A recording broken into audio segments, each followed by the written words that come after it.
familiarizados con este tipo de actividades y pues ya adaptados al mundo virtual.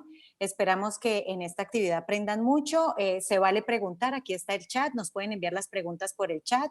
Alejandro y Susana estarán atentos, Sofía responderá sus preguntas. Tenemos la mejor disposición.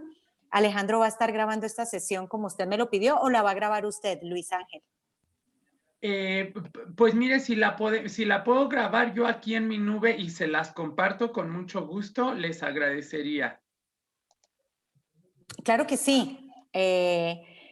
¿Quieres que te mandemos, que te pongamos como coanfitrión? Pero creo que solamente lo puede hacer el anfitrión, ¿no? Sí, solamente el anfitrión. Vale, Alejandro. Entonces te encargo si la guardas en tu computador y luego se la compartimos a Luis Ángel. ¿Te parece? Gracias, Sí, maestro Con Alex. me muchísimo parece muy gusto. bien. Ok, ahí ya se No está hay de qué. grabando. Bueno, yo creo que ya siendo las 6:05 podemos dar inicio a la presentación. Alguien me dice que no se escucha. Deben de conectar su audio para que puedan escuchar también la charla, porque veo que no lo tienen conectado. Ajá, justamente es eso. Por favor, conecten su audio para que puedan escuchar. Ah, qué bueno que lo pusiste en el chat, Alejandro. Bueno, ya somos 166 participantes, así que vamos bastante bien. Empezamos, Sofi, por favor. Sí, claro, Comparte voy a la compartir pantalla, please. pantalla. Voy a compartir pantalla ahorita. Si en algún momento no me escucho, porque les estaba comentando que está lloviendo por mi casa y se está trabando aquí, pues me avisan, ¿va? Para que no esté así yo hablando y que no me estén escuchando. Ay, Dios, ¿cómo se...? Ya se me olvidó cómo compartir pantalla de plano conmigo. Con calma. Perfecto. Listo. Bueno, pues mucho gusto otra vez a todos. La verdad, el Terramóvil está muy emocionado de estar aquí con ustedes. Esperemos que sea, pues, un espacio así muy bonito de aprendizaje de todos para todos. Y pues bueno, empezamos. La charla del día de hoy se llama ¿Cómo está la movida? Vamos a hablar de los sismos. ¿Qué son mitos y realidades y qué podemos hacer para prevenirnos ante estos fenómenos? Pues yo me llamo Sofía, como ya lo mencionamos, y voy a empezar. Bueno, antes que nada se me olvidó mencionar que también Damaris, que es otra de nuestras talleristas, hizo esta presentación en conjunto conmigo, nada más que ya no pudo asistir ahorita, entonces pues la menciono porque también es su esfuerzo y su participación. Bien, vamos a empezar con una pequeña introducción acerca de las placas tectónicas. Como sabemos, la corteza terrestre está dividida en capas. Podemos decir que está dividida en un núcleo interno y un núcleo externo, un manto que igual se divide en interno y externo, y en la corteza terrestre. Se me olvidaba mencionarles que las preguntas, pues así, si quieren escribirlas en el chat y las vemos al final, o si quieren participar, igual al final va a haber tiempo para esto. Bien, entonces continuamos con las capas. Justamente la capa más superficial es la corteza terrestre y ahí es donde viven unas señoras que se llaman placas tectónicas. Las placas tectónicas son fragmentos de roca muy grandes que están pues justamente moviéndose e interactuando entre sí debajo de nosotras y nosotros. Ellas son las responsables de cómo está conformado nuestro, pues por ejemplo, nuestro planeta, ¿no? Los continentes, los océanos, y también son las responsables de muchos fenómenos naturales como las erupciones volcánicas o los sismos, que justamente de eso se trata. Esta es una imagen de todas las placas tectónicas que existen. Bien, como vimos, las placas tectónicas interactúan entre sí todo el tiempo. Ay, perdón, ¿ustedes están viendo aquí las imágenes o no se están viendo las imágenes? Sí, las estamos viendo. Ok, perfecto. Bueno, entonces, ¿sí? Ok. Me parece que tú, porque creo que te refieres a las imágenes de abajo, ¿no? Sí, exactamente. Sí, no se ven, al menos yo no las veo, como que no han cargado las imágenes de abajo. Se Ah, están No sé cargando. si saliendo de, no sé si saliendo de pantalla completa y volviéndote a meter, carguen. Sí, puede ser. Ah, sí, sí, sí. Yo creo que sí. Déjenme recargar, perdón por estas fallas técnicas, pero les digo que empezó a llover en mi casa. Uno nunca sabe cuándo va a llover. Y ya ven cómo es esto de. Ahora sí ya. Ya ven cómo es Sí, esto ahora de. sí, Sofi. Muchas gracias. De las fallas técnicas en pandemia. Pero bueno, como les decía, las placas tectónicas siempre interactúan todo el tiempo porque todo el tiempo se están moviendo. Y estas interacciones se pueden ver en los límites de placa. Hay tres importantes. Son la convergente, que es cuando una placa tectónica va debajo de otra. Este fenómeno se le llama subducción. Puede ser una placa oceánica o una placa continental. Si es una placa oceánica que va por debajo de una continental, pues como les digo, se le llama subducción. Y cuando una placa continental va sobre otra placa continental, se le llama colisión, como este ejemplo de acá. También tenemos el límite divergente, que es cuando dos placas tectónicas se están separando, como tenemos el ejemplo de aquí abajo. Gracias a este movimiento se crea nuevo piso oceánico. Y también tenemos el movimiento transformante, que es cuando dos placas se están moviendo lateralmente entre sí y friccionan. Ahora aquí puse algunos ejemplos de en donde se observan estos movimientos. El movimiento convergente se puede ver en toda la cordillera de los Andes. Cuando una placa oceánica subduce por debajo de una continental. También tenemos la cordillera de los Himalayas con el movimiento de colisión donde está el monte Everest. Y esos serían los de convergencia.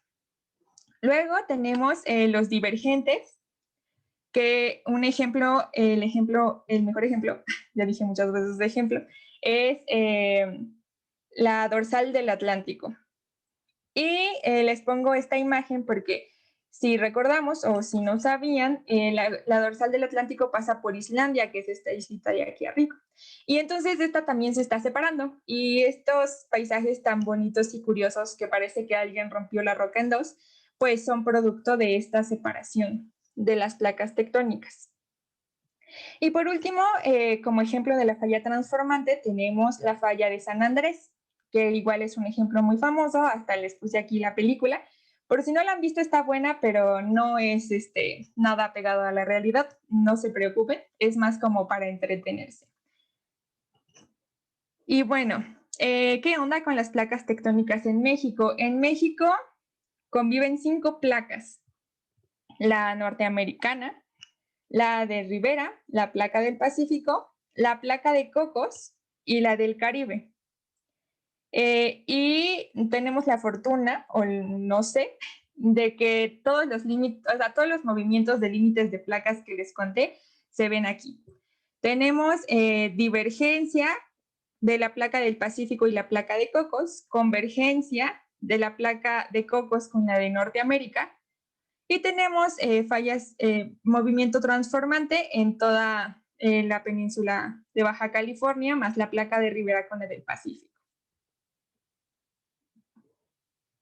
Siguiente. Y bueno, a todo esto ya hablamos de placas tectónicas y que esas producen sismos, pero ¿qué es un sismo, no? Bueno, pues en términos muy sencillos, no es más que una ruptura violenta de una roca o de un volumen de roca, en este caso pues las placas tectónicas, que es liberada, bueno, y esa ruptura hace que se libere energía.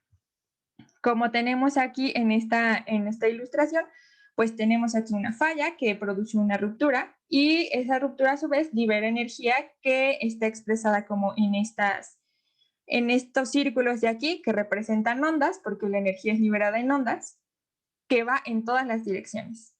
Entonces, los componentes de un sismo pues son el hipocentro, que es justamente en donde se produce esta fractura o esta ruptura dentro de la corteza, y tenemos el epicentro, que es exactamente el mismo lugar, pero reflejado en la superficie.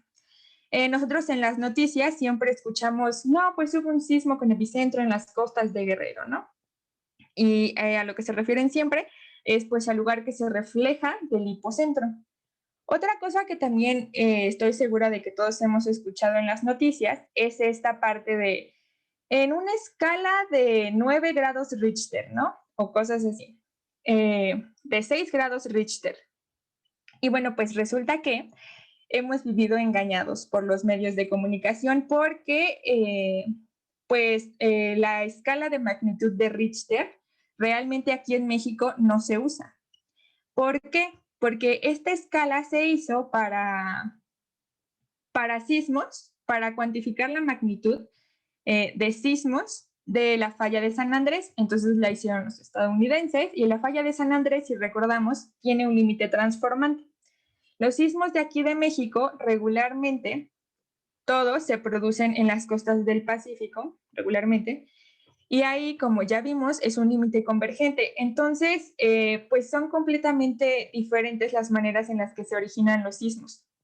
Si usáramos la escala de Richter, nuestros datos estarían mal porque no miden las mismas variables.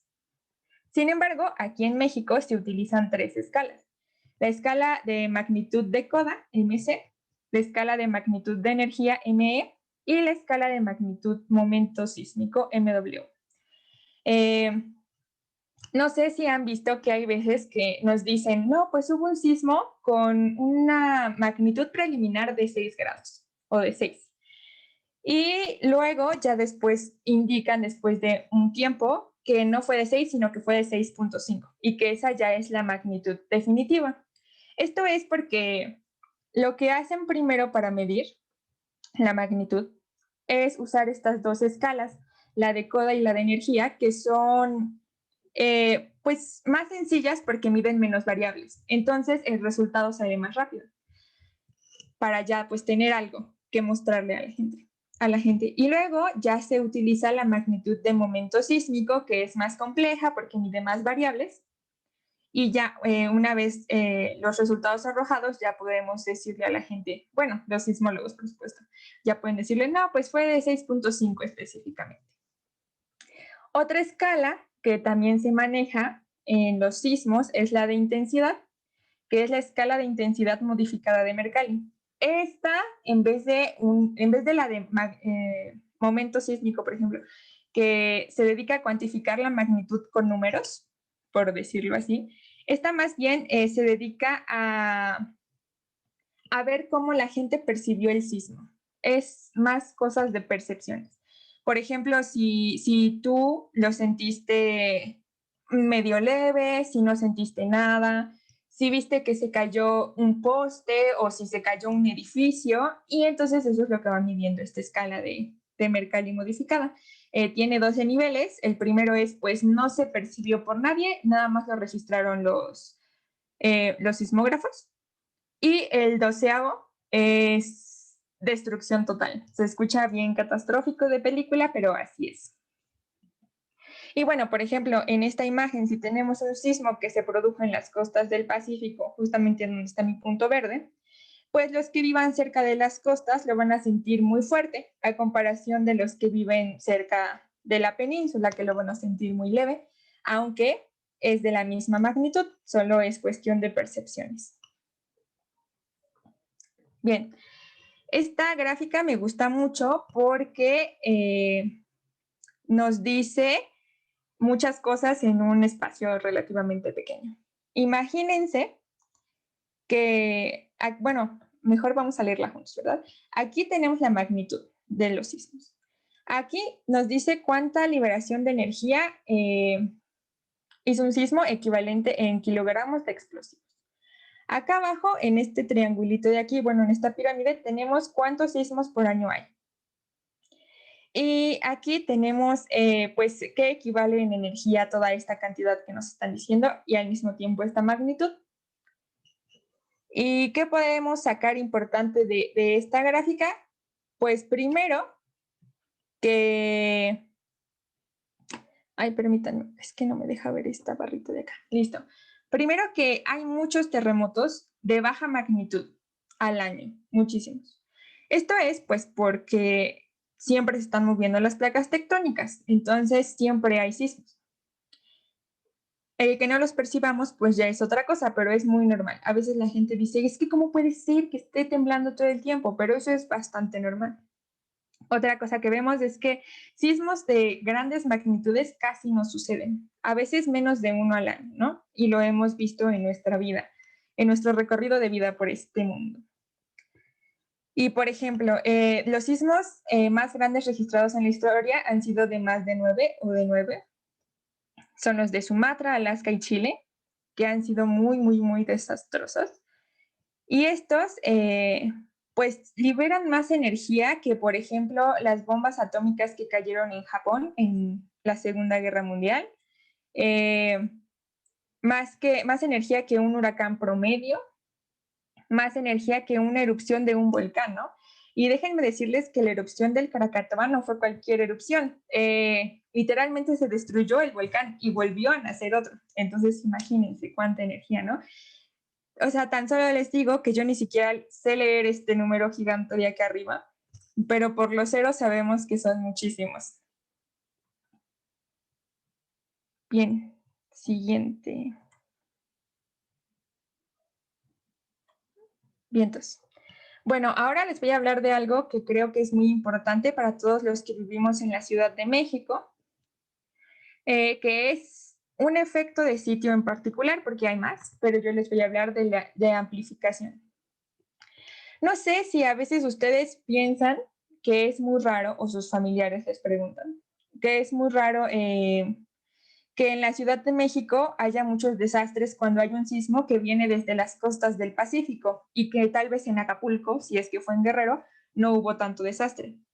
Bueno, esto es justamente por los efectos de sitio. El de amplificación es muy interesante porque resulta que a las ondas sísmicas les gusta viajar en medios bien consolidados. Por ejemplo, como lo tenemos aquí, en roca bien consolidada, bien compacta o suelo firme, ¿no? Ellos van bien así, van a una velocidad constante, tienen su amplitud, las ondas sísmicas, pero cuando llegan a un suelo blando o a sedimentos blandos, entonces a las ondas sísmicas no les gusta o más bien como que se les hace difícil pasar y viajar por ahí. Entonces, para que no, o sea, lo que ellas hacen para poder pasar, porque tiene que haber conservación de la energía a fuerzas, no pueden desaparecer, lo que hacen para poder pasar es amplificarse, que no es más que pues hacerse más grandes, por decirlo así, ¿no? La amplitud de una onda es la distancia que hay de una cresta a otra cresta en la vertical. Entonces lo que hacen simplemente es aumentar su amplitud. Y esto hace que en la superficie haya más vibraciones y por eso más desastres. Y esto pasa en la Ciudad de México porque si recuerdan, pues la Ciudad de México antes era un lago y se fue rellenando, pero todos esos sedimentos del lago son muy blandos. Y aquí lo podemos ver.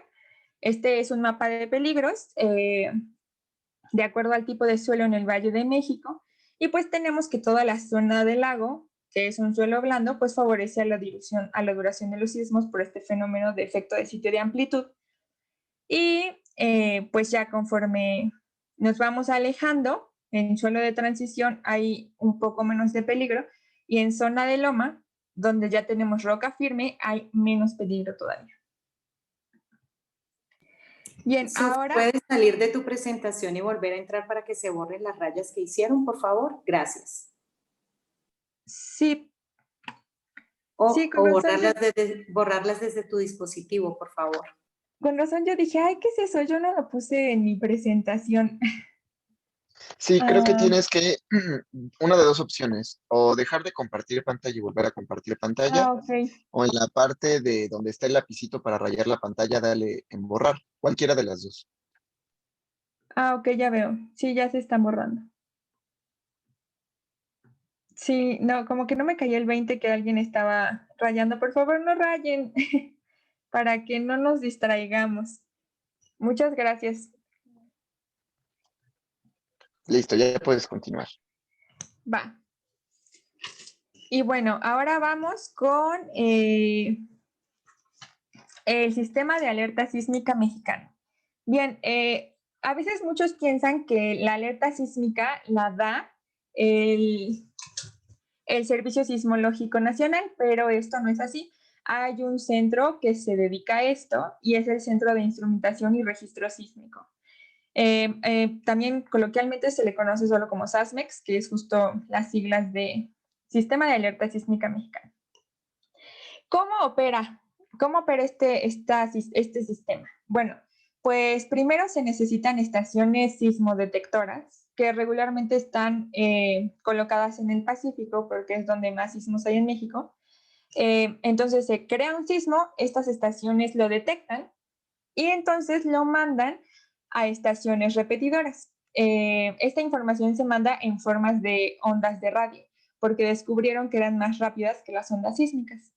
Una vez que las estaciones repetidoras ya tienen la información, lo mandan otra vez a la estación central de control que está en la Ciudad de México.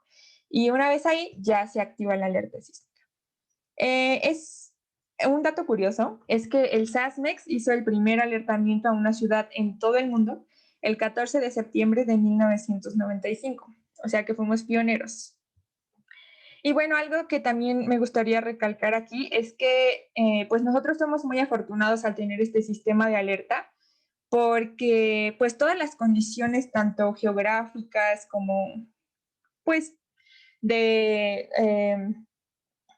de avances de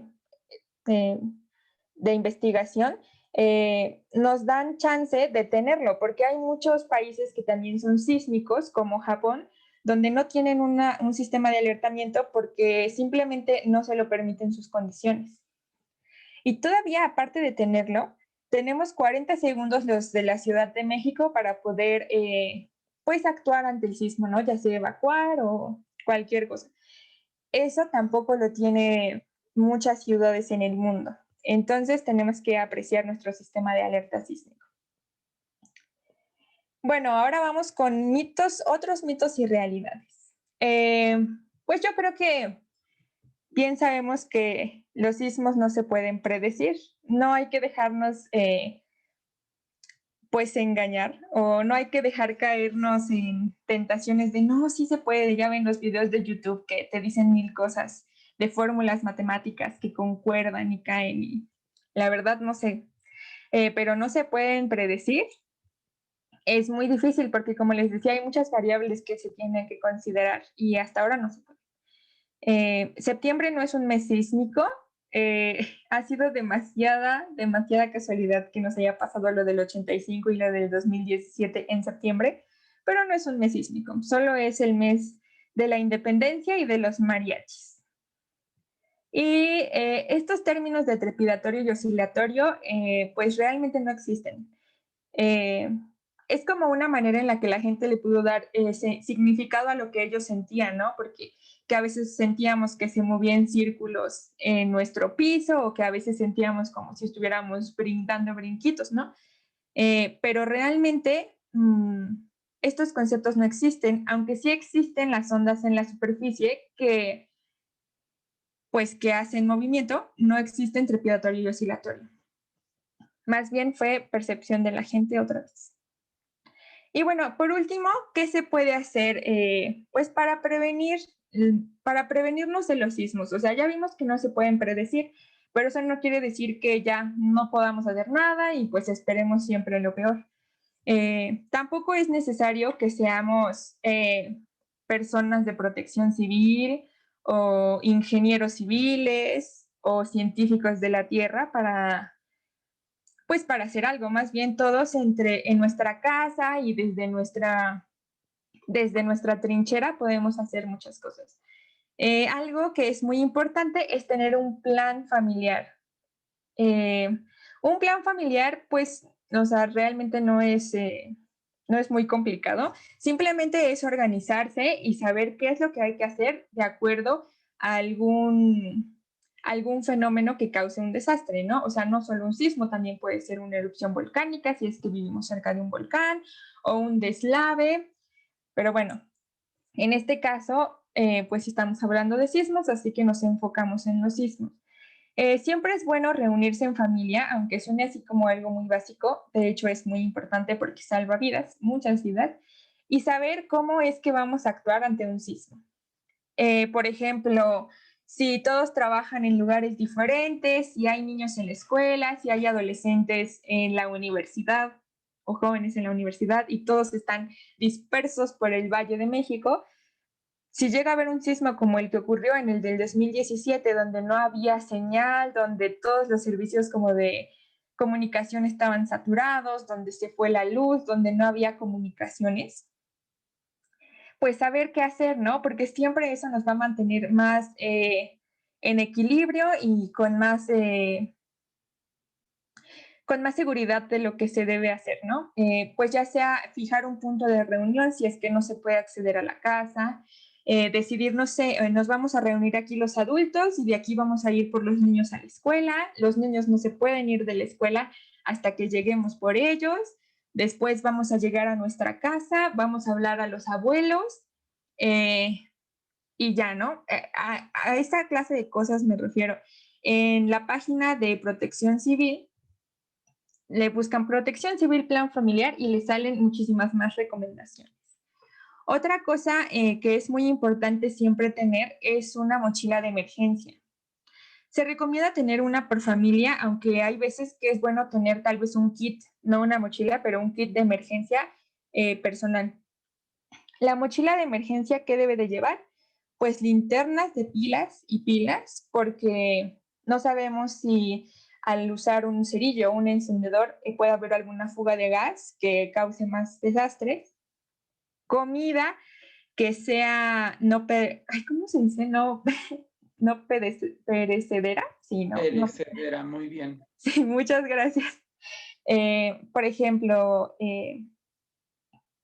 latas de atún, sobres de frijoles, todas estas cosas, ¿no?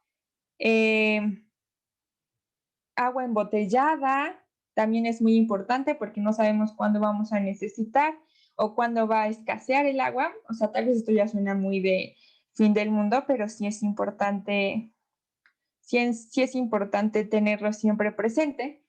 Documentos importantes, todo lo que digamos nosotros no puede ser. Si se pierde esto, ya valió, no sé, copias de tal vez escrituras, actas de nacimiento, credenciales de identificación del lector, todas estas cosas.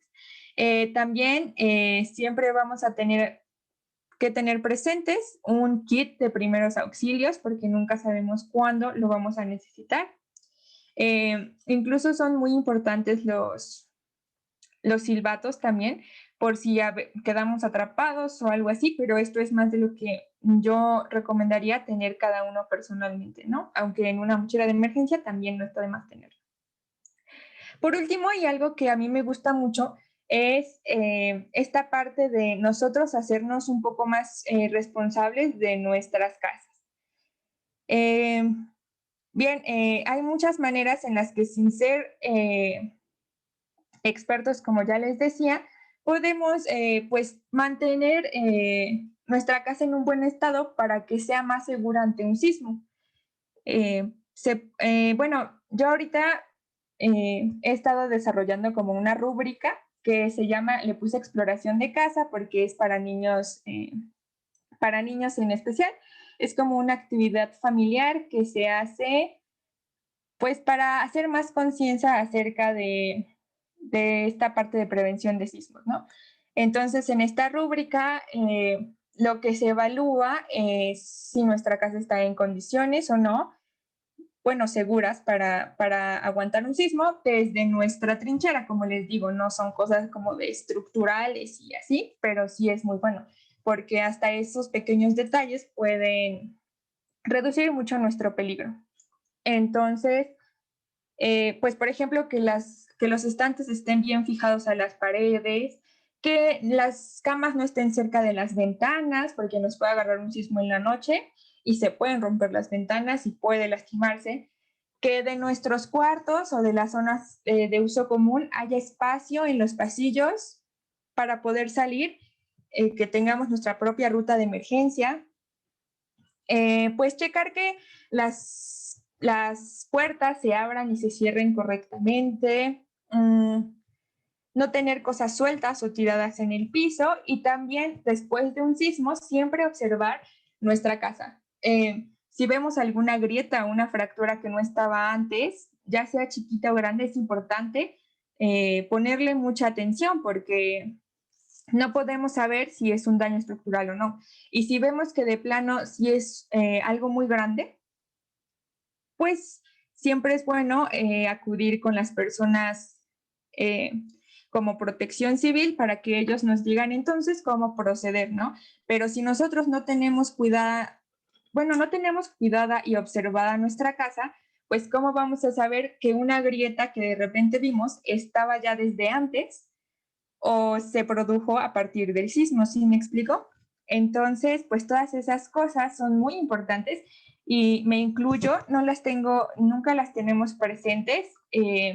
Yo no he hecho un plan familiar, me confieso, yo no he hecho un plan familiar con mi familia, pero estoy en estas de hacerlo, más ahorita que es cuarentena, que tal vez estamos un poco más juntos, pues sentarnos a platicar, hacer nuestra mochila de emergencia, hacer esta exploración de casa y siempre tenerla presente para que ante cualquier fenómeno, pues estemos todos a salvo. Y pues nada más, esto es todo de mi parte. Ya se trabó mi pantalla, pero bueno, seguía la diapositiva de agradecimiento y de cómo nos pueden encontrar en nuestras redes sociales. Listo. También si tienen dudas, comentarios, participaciones, pues para eso tenemos este espacio. Y bueno, nos pueden encontrar en Facebook como Terramóvil, en YouTube como Terramóvil UNAM con acento. Y mi correo es este de acá, por si de repente les surge otra duda u otra cosa que quieran saber, pues aquí estamos. Muchas gracias. Muchas gracias a la maestra Sofi por la presentación de los sismos tan interesante. Y bueno, pues podemos pasar a las preguntas, ¿no, maestro Alex? Sí, sí, sí. Si quieres, Sofi, puedes dejar ya de compartir pantalla para que las demás personas te vean eh, y te hagan, no sé, las preguntas que tengas. Tenemos todavía un buen rato. Hay una pregunta por ahí en el chat de Jeje Cortés que dice, ¿Sí? ¿cómo le hacen los científicos para saber la coordenada exacta donde ha ocurrido el sismo? ¿Qué aparato usan para medir la magnitud del mismo? Bien. Bueno, la manera en la que se ubica justamente la ubicación, Dios mío santo, la manera en la que se ubica el sismo es como a partir de una triangulación que se hace con las estaciones sísmicas. Entonces, se necesitan 3 por lo menos. Las estaciones sísmicas reciben la señal de que hay un sismo. Entonces, ellos, a partir de qué tanto tiempo tardó en llegar una de las ondas, porque los sismos siempre como que liberan 2 ondas, la principal y la secundaria, que se llaman P y S, simplemente porque la principal llega primero y la secundaria pues llega después, ¿no? Entonces justamente me parece que con la onda P, ¿verdad? Con el registro de la onda P, que es la primera que llega, ven cuánto tiempo se tardó en llegar y entonces a partir del tiempo deducen la distancia de en dónde está. Entonces hacen como si fuera un gran radio a partir de las estaciones sísmicas, del 3, por lo menos les digo, con esos datos, y donde se juntan o donde se cruzan los 3 radios es donde se encuentra la ubicación del punto exacto de donde está el sismo. No sé si me expliqué bien con esta parte, porque sí es un poco complicada, pero incluso se pueden hacer ejercicios a mano con un compás en donde se puede, bueno, sí, o sea, como hipotéticamente en donde habría un sismo de acuerdo a los datos que reciben las estaciones sísmicas. Y esta parte de cómo se mide un sismo o con qué instrumento o cómo era. Sí, decía justamente que qué aparato se usa para medir la magnitud del sismo. Ah, bien. Pues no sé si aquí algún tallerista me quiera ayudar con esta pregunta. Sí. Bueno, para complementar la respuesta que dio Sofía hace rato, de manera muy sencilla, podemos imaginar, hice un pequeño dibujo, pero no creo que se alcance a ver muy bien. Si aquí se genera el sismo, en esta parte de aquí, lo que va a pasar es que las ondas, es decir, el sismo se va a transmitir de esta forma. Estos puntitos de acá, imaginemos que son estaciones sismosensoras, es decir, en donde llegan los sismos. Entonces, si en esta estación que está más cerca a donde se originó el sismo va a llegar antes. Y justamente por las distintas componentes de ondas que hay como cierta diferencia de tiempo entre las ondas que llegan aquí y las ondas que llegan acá. Entonces, en realidad hay un montón de estaciones sismosensoras. Entonces, lo que se hace es que dependiendo de todos los tiempos en donde llegó cada parte de manera diferente el sismo o las primeras ondas del sismo, se hace como un cálculo para decir, ah, ok, el sismo estaba más o menos con mucha certeza por aquí, ¿ok? Y para medir la magnitud de los sismos, lo que suele utilizarse es justamente estos aparatos que hacen sismogramas, que en realidad, bueno, los más arcaicos o los más antiguos, lo que eran era, pues literal tenían como una especie de aguja que se movía conforme se movía el suelo, ¿no? O se movía el terreno, pero los de ahora ya son un poco más complejos, ya son digitales. Lo que hacen es que tienen en realidad como unos sensores chiquitos ya electrónicos que miden el movimiento como de unos sensores mucho más precisos y por eso se puede determinar la magnitud de una manera mucho más precisa. Déjame ver, Sofi, si hay por ahí alguna otra pregunta. Sale. Ah, Gracias, Alfonso, Alex. perdón, no hay de qué. Alfonso, perdón, no menciona. Resulta de suma importancia una cultura socioemocional sobre los sismos, ya que vivimos asentados sobre volcanes. Bueno, es importante aquí mencionar, Alfonso, que los sismos no son generados por los volcanes, tal cual, los grandotes. Los sismos sí generan sismos pequeñitos, pero los sismos grandotes son provocados por la interacción de las placas Los volcanes, tectónicas, ¿ok? Alejandro, los volcanes generan tremores sísmicos y son sismos Sí, pequeños. Ujú. exactamente. Justo como lo dijo, o sea, sí generan sismos, pero se les llaman tremores, que son chiquitos, y los sismos grandotes que azotan a toda la República son provocados por la interacción de las placas tectónicas. Ahí hay otra pregunta dice, ¿cómo funcionan los gatos hidráulicos que ponen debajo de los grandes edificios para evitar que ocurra un accidente? Bien, pues no soy experta, pero sí sé que los gatos hidráulicos se tienen que instalar debajo del edificio hasta llegar a una parte donde haya roca consolidada, ¿no? Entonces, una vez ya se instalan en esa parte donde ya no hay sedimento blanco, donde sí tienen como un suelo firme del cual como recargar mucho peso, y entonces se va construyendo el edificio. Entonces, una vez que llega el sismo, pues como ya vimos que los sismos sí viajan como normales a una velocidad constante, a una amplitud constante en roca consolidada, pues los gatos hidráulicos lo que hacen simplemente por su elasticidad es moverse de acuerdo al movimiento en la superficie del sismo y en la corteza del sismo, y esto hace que resistan muchísima más carga los edificios que otros que simplemente están asentados en la superficie, ¿no? Donde sí hay tal vez diferentes condiciones de suelo, y así es como funcionan más o menos.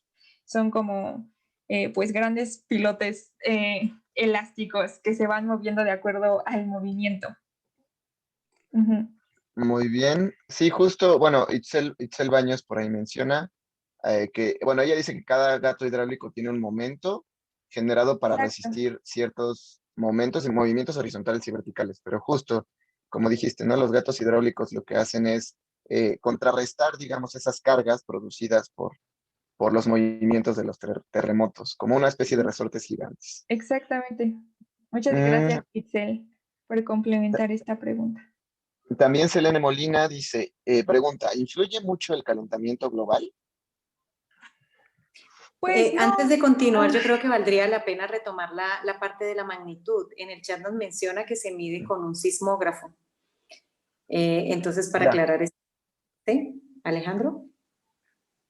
Bueno, hay un comentario cierto, ahí me lo pasé sin querer. Dice, el aparato con el que se mide un sismógrafo, no sé si se referirá a un sismo Más o, bien. o, o si se referirá como, bueno, para medir la magnitud en la forma como lo utilizamos, se utilizan justamente los sismógrafos, aunque existen distintos tipos de magnitudes, ¿no? Están las que te miden justamente como la magnitud directa, es decir, el nivel de movimiento, y hay otras que miden la intensidad o más bien como la percepción de las personas, ¿no? Hay distintas escalas para medir eso, pero no sé si se refiera este comentario del aparato con el que se mide un sismo, pues sería un sismógrafo, Un ¿no? sismógrafo. Ah, También antes, déjame. Enrique Ronde nos pregunta que si hay varios conceptos que se habían dado en geografía, como oscilatorio y trepidatorio, que no existen, de dónde salieron y por qué nos los dicen a diario. Sí, bueno, ese es un problema más bien como yo siento que de comunicación de la ciencia, porque la verdad es que yo desconozco cómo en algún momento alguien empezó a decir oscilatorio y trepidatorio, pero pues la comunidad científica siempre ha sabido que esos conceptos no existen en el vocablo, por decirlo así, y nunca han hecho nada como para cambiar esta parte, ¿no? Pues todos tenemos un plan de estudios que seguir y así, por ejemplo, en las primarias, en las secundarias, en los bachilleratos, y no lo han cambiado, no sé por qué deberíamos de empezar nosotros con este cambio. Es que es una verdad a medias, ¿no? Valdría la pena mencionar. Ajá, Como exacto. sí, justamente Lo- ahí continuaba como mi comentario, porque en la superficie sí se presentan estos movimientos, por decirlo así. Hay dos ondas superficiales que se llaman ondas Love y Rayleigh, que tienen justamente un movimiento muy parecido a lo que sería oscilatorio y trepidatorio. Sin embargo, estas ondas siempre están presentes en los sismos. No es que haya veces que se dispara una y hay a veces que no. Como les digo, se disparan todas y en todas direcciones.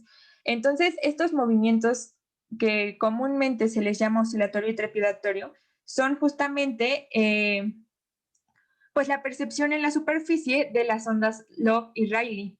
Pero es muy importante tomar en cuenta y tener presente que estas siempre se manifiestan cuando hay un sismo. Y no es que un sismo sea de tipo trepidatorio o que sea de tipo oscilatorio. Sí, exactamente, justo lo que sucede y por lo que justamente se ha llegado a este, digamos, como mito, lo que pasa es que todos los sismos tienen componente tanto oscilatorio como trepidatorio.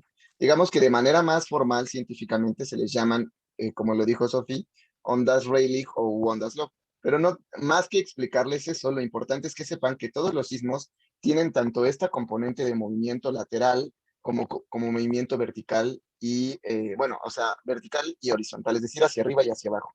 Entonces, no hay un sismo que sea específicamente solo oscilatorio o solamente trepidatorio, sino que tienen ambas componentes. ¿Okay? Entonces, sí, esto se ha salido justamente porque intentaban de explicar los movimientos, pero en realidad todos tienen ambas componentes. Exacto. Déjenme ver. Ah, sí, estaba la pregunta de que si influye el El cambio. calentamiento global. Sí, no, esto no influye en absoluto pues con si se va a generar un sismo o no, porque como les contaba al principio, estos sismos son específicamente del interior de la Tierra, ¿no? De la corteza. Y el movimiento de las placas tectónicas, pues es un movimiento que nadie puede controlar ni alterar porque pues son masas muy grandes que no tienen son masas muy grandes que no tienen como, no sé cómo decirlo, un control otra vez, no sé. O sea, que no se pueden alterar por el ser humano. Entonces, pues el cambio climático, bueno, el calentamiento global que decían, es más bien Es más bien cosas que ocurren en la superficie por cosas que el ser humano hace y que el ser humano puede tal vez controlar o que al ser humano se le sale de las manos. Pero todas las cosas que pasan en el interior de la Tierra son independientes. Ujú. Muy bien. Nora pregunta, ¿cuántos aparatos para detectar los sismos hay repartidos en el mundo? Wow, esa es una pregunta muy buena y que completamente desconozco. No sé si alguno de mis compañeros talleristas sepa. Pues es que decir un número exacto es muy difícil. Hay Sí, yo creo que incluso hasta miles. O sea, cada país tiene sus estaciones sismosensoras. Tan solo en México, en toda la orilla, tenemos, me parece que un par de decenas de estaciones sismosensoras. Entonces, pues pueden ser entre cientos y miles. Ujú. Ah, bueno, Adriana preguntó una isla que ya respondimos, que cómo se sabe de qué lugar proviene un sismo. Itzel, ah, Itzel Baños comenta generalmente, bueno, que los aparatos sismodetectores generalmente se colocan en zonas sísmicas, eh, porque hay zonas sísmicas y asísmicas, es decir, zonas donde hay ujú, sismos y donde no hay. sí, exactamente. Y también comenta que las zonas sísmicas están junto a límites de placas. Mari Carmen pregunta, ¿cómo saben cuánto mide un sismo? Bien, pues como les comentaba, justamente, pues supongo que a cuánto mide es más bien esta parte de magnitud otra vez, ¿no? La magnitud es, creo que se me olvidó decirlo, pero la magnitud no es más que cuantificar cuánta energía liberó un sismo, ¿no? Entonces,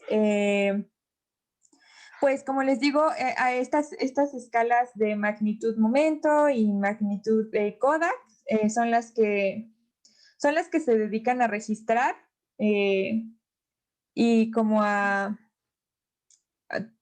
¿cómo se dice? A traducir estos números, bueno, más bien estas ondas en números, ¿no? Sinceramente, creo que es un proceso muy complejo. Bueno, no lo creo, aseguro que es un proceso muy complejo. Se necesitan muchas variables físicas para medirlo, pero pues es así.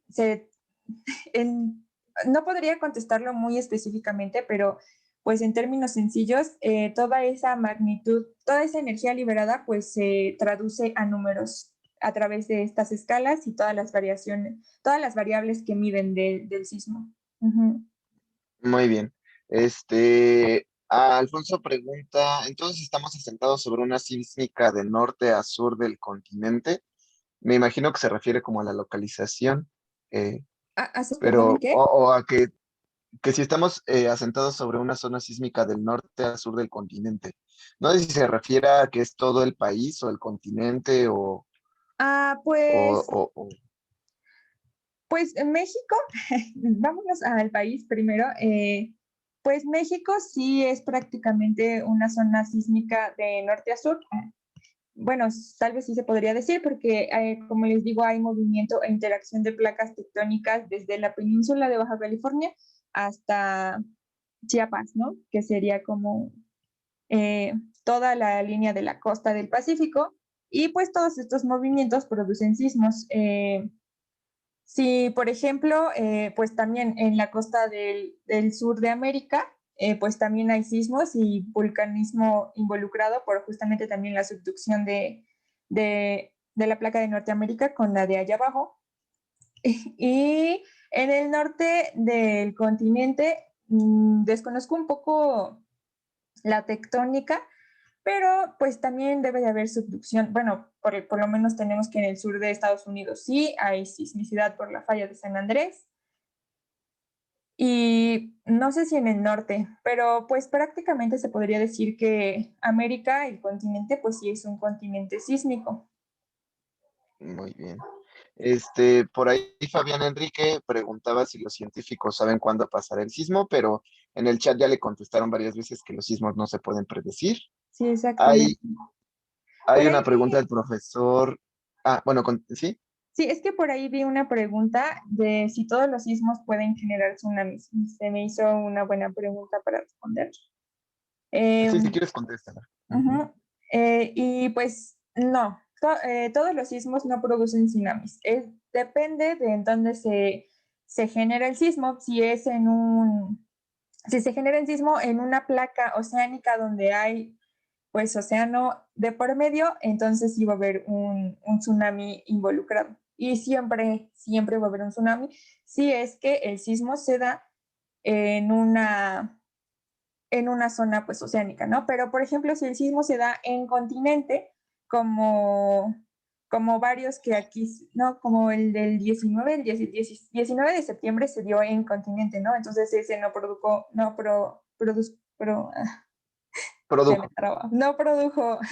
produjo un tsunami porque no había agua de por medio, pero siempre donde haya agua de por medio, pues sí va a haber tsunamis. Por ejemplo, el de Sumatra, ese sí provocó un tsunami y estuvo tan fuerte que se llegó como a percibir un poco el aumento del nivel del mar en las costas de África, imagínense, desde Sumatra hasta África. Hay una anotación que yo haría, es que es importante aclarar que, que cuando hablamos de un tsunami nos referimos a un movimiento de una masa de agua, es decir, que pueden haber tsunamis chiquitos, es decir, que generen solamente olas de 1 a 2 metros de alto, no necesariamente una ola gigante como todos nos imaginamos un tsunami, sino que desplace cierta cantidad de agua, ¿ok? Uh-huh. El profesor Genaro Cortés pregunta, en cuanto a la profundidad donde se ha producido el movimiento telúrico, ¿cómo lo determinan los científicos? Es decir, ¿cómo lo hacen los científicos para saber qué tan profundo estaba un sismo? Y ahí también me puedes complementar, Alex, por favor. Sí, digamos que de manera similar a cómo se hacen los análisis en superficie para saber la ubicación superficial de un sismo, justamente dentro de un sismograma, es decir, las rayas o las marcas que dejan los sismos al pasar, se ve más o menos así. Miren, voy a hacer ahorita un sismograma rápido de mentiras, ¿ok? Entonces, tenemos que está como la llegada primera del sismo y luego hay como distintas marcas que los sismólogos saben leer. Entonces, imaginemos que el primer inicio sería como la llegada de las primeras ondas Alejandro, sísmicas. yo no te estoy viendo. No, No sí, sé sí si, te ves, Están Ale. viendo. bueno, si no pueden ponerle o picarle donde dice cambiar hablante activo y así ya me van a ver. Y lo vemos bien. Perfecto. Sí.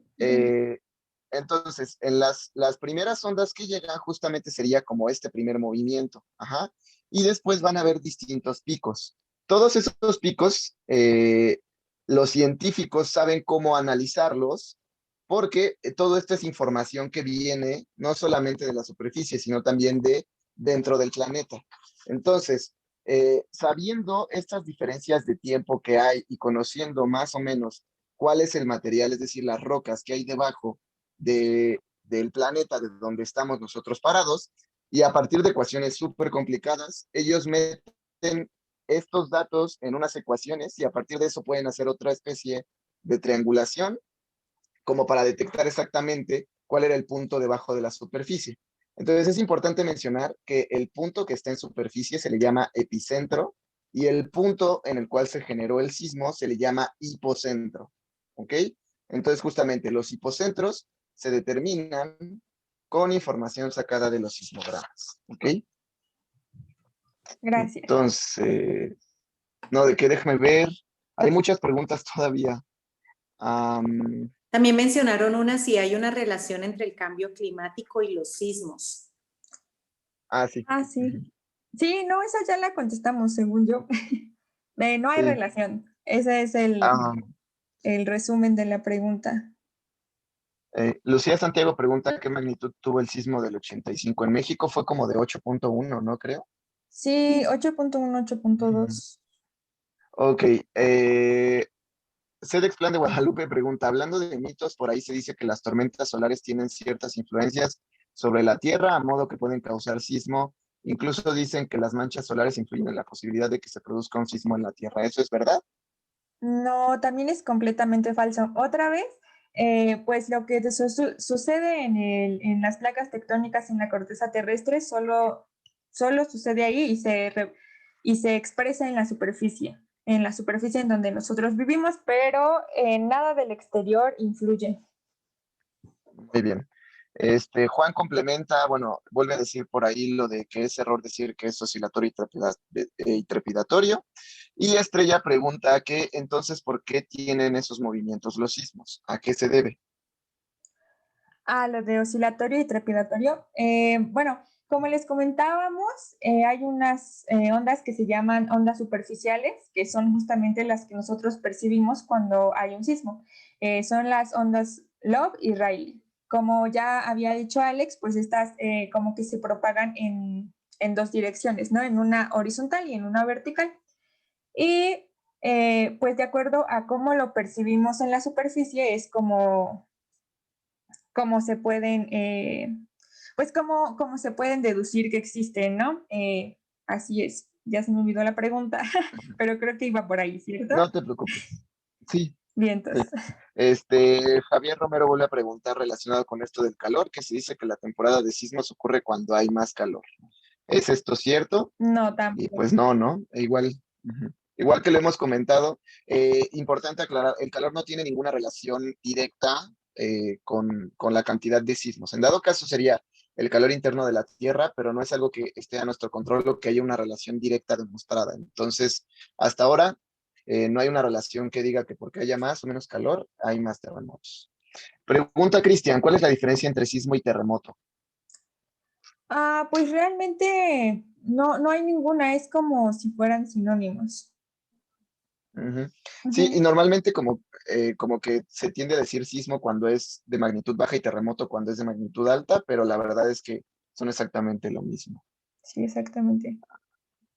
Am, Veamos, otra pregunta dice, ¿por qué a veces nos sentimos mareados durante los movimientos y ¿por qué a veces en algunos sismos nos sentimos mareados y en otros nos regresa al caminar? O sea, que te mueve.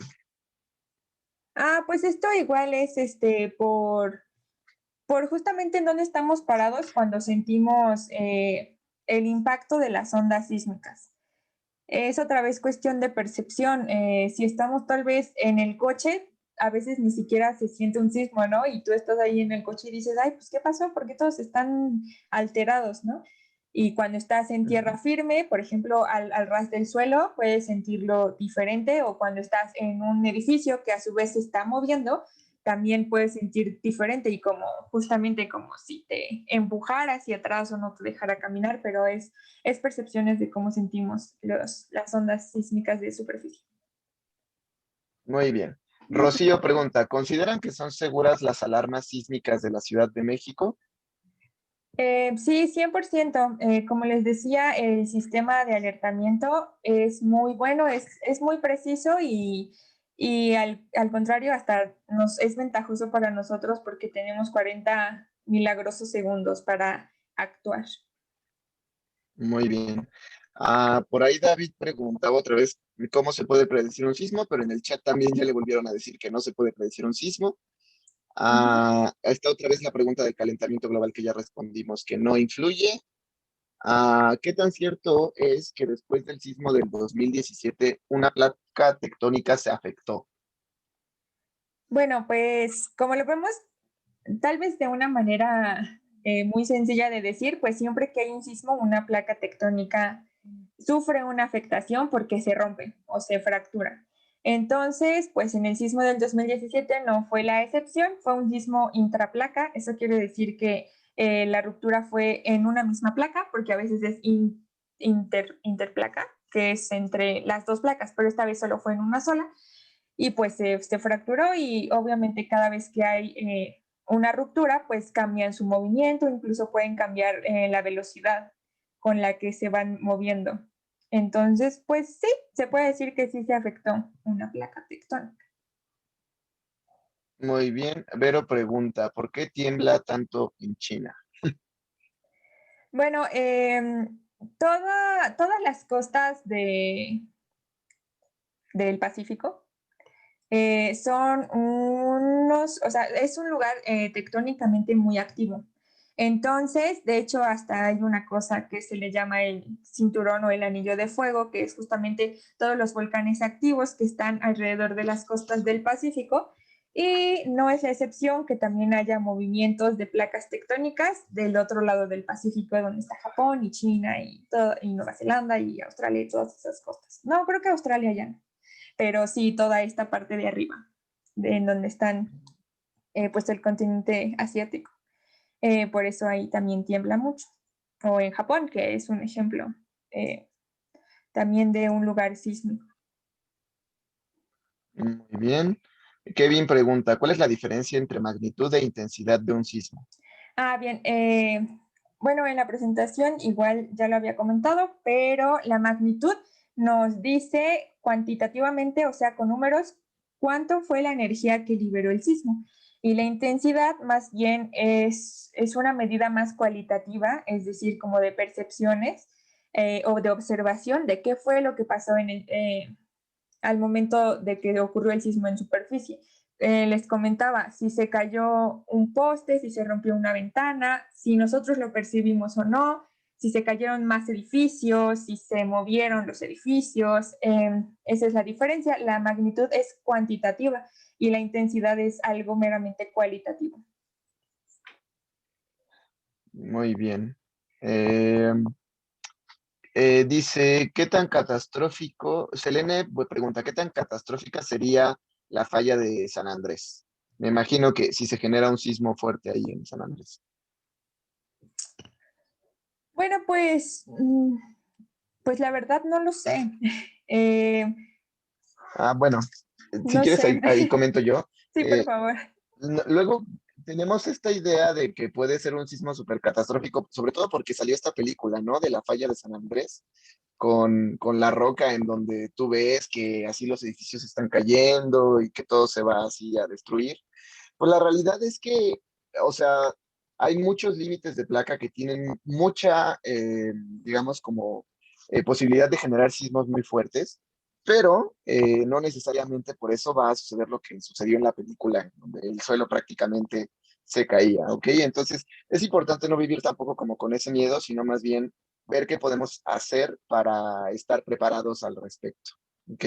Muchas gracias, Y Alex. no fiarnos de estas películas, sino de que Rosario pregunta, ¿qué movimiento de un sismo es más peligroso o más fuerte?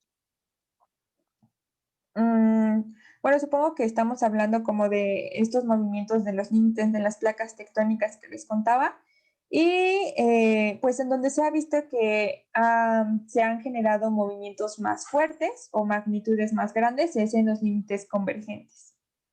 Ahí es, en donde una placa está chocando con otra. Ujú. Creo que Mariana estaba levantando la Muy mano. bien. Es que todavía nos quedan muchas preguntas. Déjame, si quieres, irme un poquito en orden. Pregunta que si las prácticas de bombas nucleares u otros explosivos pueden provocar sismo. Bueno, esa es una pregunta de verdad muy interesante. Pues realmente no sé porque, pero bueno, les voy a contar un poquito lo que a mí me viene a la mente ahorita, ¿no? Estábamos viendo en esta gráfica que vimos de las magnitudes de los sismos y las energías liberadas, que pruebas nucleares son muchísimo menores que, que tal vez un sismo de 7, 8 o 9 grados o 9 en magnitud, ¿no? Entonces, pues puede ser que las pruebas nucleares sí, obviamente, produzcan movimientos en la superficie, porque al fin y al cabo son ondas que se liberan, pero no pueden provocar que una placa tectónica se rompa, porque no es suficiente energía. Entonces, pues ese es como que mi razonamiento acerca de esta pregunta. Y Sí, por ejemplo, perdón. ay, perdón, no, nada más les quería decir que también hay otra película muy buena que habla de esto, por cierto, que se llama El Núcleo, que pues es 100% de ciencia ficción, pero está padre igual como para ver un poquito las capas de la Tierra y todo eso. Igual se las recomiendo. Justo iba a mencionar que lo que les acabas de explicar responde también la siguiente pregunta de Luis Alexander, que dice si la actividad humana como la construcción y la excavación pueden afectar a las placas tectónicas. Y ya le respondiste que no. Así, muchas gracias. Muy bien. Me parece que las demás que están ya las habíamos respondido a lo largo de esta serie de preguntas de siempre que se hacen las olas. Ah, bueno, a ver, dice, siempre que se hacen las olas es un... No, respondiendo rápido a esa pregunta, las olas superficiales están generadas por el viento, pero los tsunamis sí son provocados por los sismos. Sí. Ok, Jorge Alberto pregunta por ahí cómo me puedo proteger de un sismo. Vale, pues justamente es con estas acciones que parece que son pequeñas, pero que realmente no lo son, donde siempre tenemos que tener un plan de prevención, ¿no? O un plan de acción. Ya sea, obviamente sí es muy bueno tener un plan de acción familiar, porque pues nosotros vivimos en una familia, pero también tener un plan de acción individual y como parte de una sociedad, ya sea nuestra colonia o nuestro municipio, nuestra ciudad, ¿no? Pues la mochila de emergencia es una muy buena manera para prevenirse y protegerse, por lo tanto, también esta parte de hacer pues una exploración en nuestra casa para ver si está en condiciones adecuadas o no para poder pues soportar un sismo tal vez o para hacerla menos peligrosa. Obviamente algo que también es muy importante es tomar muy en serio los, pues ay, se me olvidó, se me fue su nombre, pero como cuando todos salimos, que tocan la alerta sísmica, pero no es real, ¿cómo se llama esto? Y hacemos un ¿Simulacro? simulacro, sí, perdón. Simulacro. Exactamente, muchas gracias. Es muy importante tomarse en serio los simulacros porque son salvadores de vida y porque les digo, tenemos esta ventaja de 40 segundos. Pues también siempre estar muy informado, ¿no? Que los que sepan de sismos no solo sean los de protección civil y los sismólogos, sino todos, para que así no entremos en caos, no entremos en incógnitas y sepamos exactamente lo que está pasando y cómo reaccionar. Muy bien. Selene pregunta, ¿a qué se deben las réplicas después de un sismo? Bien, pues cuando hay réplicas en un sismo regularmente es porque justamente este movimiento brusco tiene que pues ser como otra vez reacomodado, por decirlo así, ¿no? Entonces, pues el movimiento tal vez no solo va a afectar a la placa que se rompió, sino a todo su entorno. Entonces, todo su entorno tiene que volver a llegar a un equilibrio donde ya otra vez pueda seguir fluyendo, ¿no? Se puedan seguir moviendo las placas tectónicas.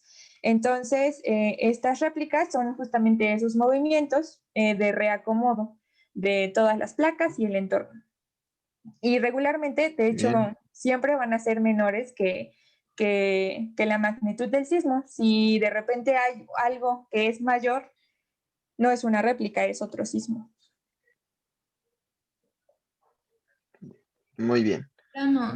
Paola por ahí preguntó una, bueno, adelante, adelante. ¿Cómo nos puede afectar la falla de San Andrés?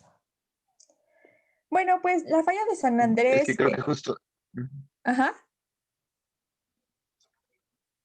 es que creo que justo habíamos ya respondido esa pregunta, ¿no? Pero si quieres complementar con algo más adelante, Sofía.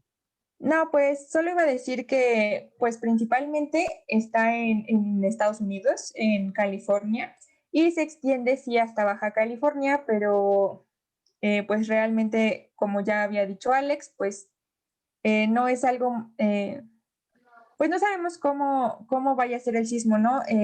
Pero no va a ser tan catastrófico como en la película del Falla de San Andrés. Muy bien. Antonio dice, bueno, primero dice que a estos fenómenos son fenómenos naturales. Él menciona que solo se les llama desastre cuando hay pérdidas humanas o materiales. Y luego pregunta que si es correcto eso.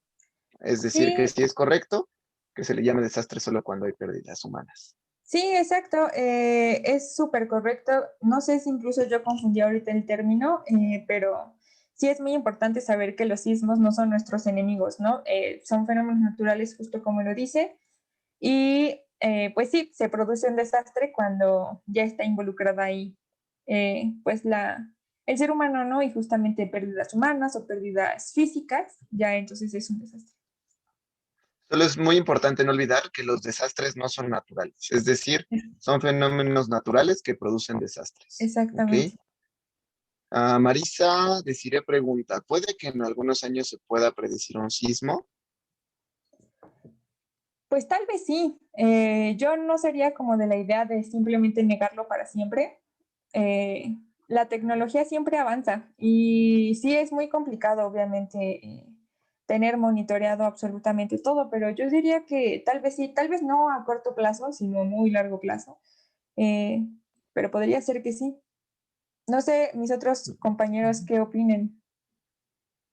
Pues yo no sé, Susana, yo en lo personal, la verdad, creo que hay demasiadas variables involucradas como para pensar que algún día tendríamos la capacidad de predecirlo, tal vez, pero hablo de dentro de 1000 años, no lo sé. O sea, la verdad es algo demasiado complicado y hay demasiadas variables como para pensar que en un futuro cercano seremos capaces de hacerlo. Sí, no, en Y un no sé futuro tú, cercano, no. Va, Susi. Porque se trata, bueno, involucra las placas tectónicas y no tenemos tanto cómo, pues cómo medirlas, ¿no? Entonces creo que nada más por ese hecho estaría muy, muy, muy difícil y yo pensaría que no podrían predecirse.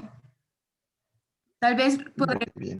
acotar como el tiempo de percepción, ¿no? Tal vez podrían aumentar los sensores, tal vez podríamos como detectarlos más rápido y tener como y dar mayor tiempo de reacción, pero predecirlo se me hace muy complicado, muy difícil. Sí, Muy bien. exactamente. David pregunta, dice, ¿por qué a veces las personas de la tercera edad les afectan los sismos? Bueno, pues yo Me creo que... imagino, bueno, no sé si, Ah, no, sí, vas, Alex.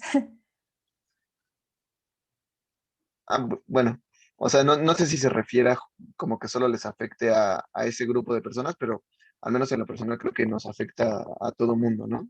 Sí, yo creo que tal vez es que, pues a veces la gente que ya es más grande, pues es más sensible, ¿no? O tiene, pues son más propensos tal vez a espantarse o a que se les suba la presión o cositas así, pero pues ya es por la edad, ¿no? No es así que el sismo diga, ay, a mí me gusta eh, espantar más, ¿no? A los adultos o a los niños, sino más bien ya son cosas que tienen que ver con el ser humano en sí. Ujú. Muy bien. Kevin Álvarez pregunta, ¿qué diferencia hay entre movimiento oscilatorio y trepidatorio? Ah, bien, pues justo ya lo habíamos mencionado, pero no está de más nunca mencionarlo. Que, bueno, otra vez, estos términos, a mí me gustaría como que empezaran como a desaparecer del vocabulario de la gente, pero está bien, ¿no? O sea, son las expresiones de las ondas superficiales, que son las Love y las Rayleigh. El oscilatorio, que comúnmente se le llama así, es equivalente al movimiento de la onda. mm, Oscilatorio es horizontal. Love, pero es que Y creo que las lobes son las verticales. las love son las verticales y yo también recuerdo eso. Lo que se le llamaría oscilatorio entonces sería como la expresión de la onda Rayleigh, que justamente es horizontal.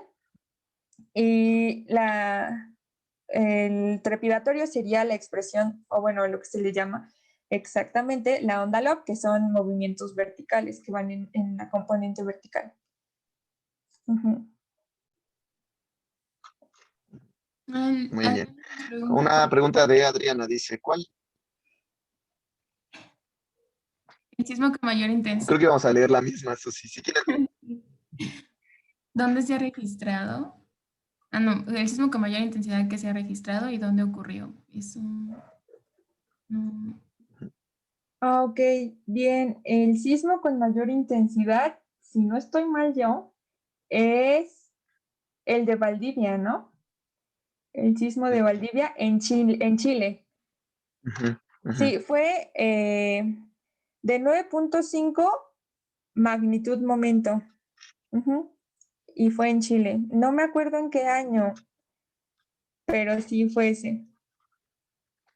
Yo tampoco recuerdo exactamente No, el no recuerdo año, el año. pero fue como por 1930 y tantos, si no mal recuerdo. A ver, déjame ver si lo puedo buscar Sí, rápido. 1960. 60. 1960. Sí, Ujú, fue el de Chile. Sí, muy bien. justamente como les digo, ahí también se está sustituyendo una placa sobre otra y pues sí, es un lugar muy, muy sismo, y muy activo sísmicamente y también, Técnicamente. sí, sísmicamente. Y también es un lugar activo en cuestión de vulcanología. Mm, Mariana pregunta, ¿qué tan cierto es que se puede abrir la Tierra? Bueno, así como una visión catastrófica de abrir la tierra que se parta a la mitad, pues eso no es cierto, pero justamente el movimiento de placas divergente es el que hace que se vaya separando, pues que se vaya separando como justamente los continentes y que se vaya creando más piso oceánico. Entonces, realmente, desde ese punto de vista, pues la Tierra sí se está abriendo. Se abren más cuencas en donde ahorita, por ejemplo, tenemos el Océano Atlántico y pues a lo largo de la historia geológica de la Tierra, pues los continentes han estado unidos como en Pangea y se han separado y esto por el movimiento de las placas tectónicas. Entonces así sí se puede abrir la Tierra, pero de una manera en que se parta a la mitad o que se rompa como un huevo, pues así no se puede. Ujú. Sí, de hecho, o sea, sí pueden haber lugares en donde hayan separaciones y se creen algunos pequeños socavones debido a las rupturas en la corteza, pero así como que se parta la Tierra en dos, como dice Sofi, pues no. José Eduardo pregunta, ¿cuánto es lo máximo que puede durar un sismo? Bueno, pues yo creo que no hay pues no hay una convención que diga, no, pues puede durar O un límite de, natural, ¿no? ajá, o un límite natural exactamente. Más bien, pues es de acuerdo a las condiciones en las que viajen las ondas sísmicas y con qué se topen o con qué no. Y pues así es más bien la onda. Muy bien. De ahí hay una pregunta interesante de Iván Caneda que dice, ¿por qué existe la creencia de algunas personas al pensar que los perros y otros animales sienten que va a temblar? Pues esto también es como cuestión de percepciones, ¿no? A veces hay ciertos seres vivos que son más perceptivos a las cosas que se expresan en la naturaleza que otros, pero realmente no es que un perro pueda predecir tampoco si va a temblar o no, ¿no? Simplemente son como señales. Es como cuando en un eclipse de repente empiezan a aullar los lobos o a cantar los búhos, no sé, porque son como más bien instintos naturales y percepciones, pero no es que puedan predecir un sismo los animales que sean más perceptivos que nosotros los seres humanos. Sí, de ahí hay un par de estudios interesantes que justo de lo que se han dado cuenta es justamente como los sismos se generan a gran distancia y las ondas se tardan en viajar. Lo que sí sucede es que hay ciertos animales que tienen sentidos como el oído o algunos otros sentidos un poco más sensibles y pueden reaccionar un poco antes de que lleguen las ondas, pero no es tal cual que predigan los sismos, ¿ok? Aquí hay una pregunta muy buena de Iván, en donde dice, ¿por qué en algunos lugares de la República cuando tiembla no hay alerta sísmica? Bueno, yo creo que de ahí, o sea, para contestarla se puede tomar el caso de justamente lo que pasó en el 17, que no hubo alerta sísmica o que sonó después. Y es porque realmente, pues hay algunos lugares en donde jamás se ha contemplado que vaya a haber un sismo, ¿no? Que vaya a haber una ruptura justamente debajo de ese lugar. Y entonces, pues por eso no hay. O también puede ser que no haya la infraestructura suficiente como para alcanzar todos esos lugares para que haya más sensores sísmicos. Por ejemplo, pues el SASMEX se hizo específicamente para la Ciudad de México, pues después de todo lo que pasó en el 85. Y como todos los sismos o la mayoría viene de la costa del Pacífico, pues entonces ahí es donde más alertas o donde más sensores sísmicos hay y pues donde más esfuerzo se pone por las condiciones de terreno, pues es en la Ciudad de México, cuando tal vez en otros estados no haya necesidad o simplemente no hay infraestructura. Y no hay que olvidar que los sismos en los cuales se puede usar la alerta sísmica son los sismos que sean interplaca, es decir, aquellos que se generen en las costas del Pacífico mexicano. ¿Por qué?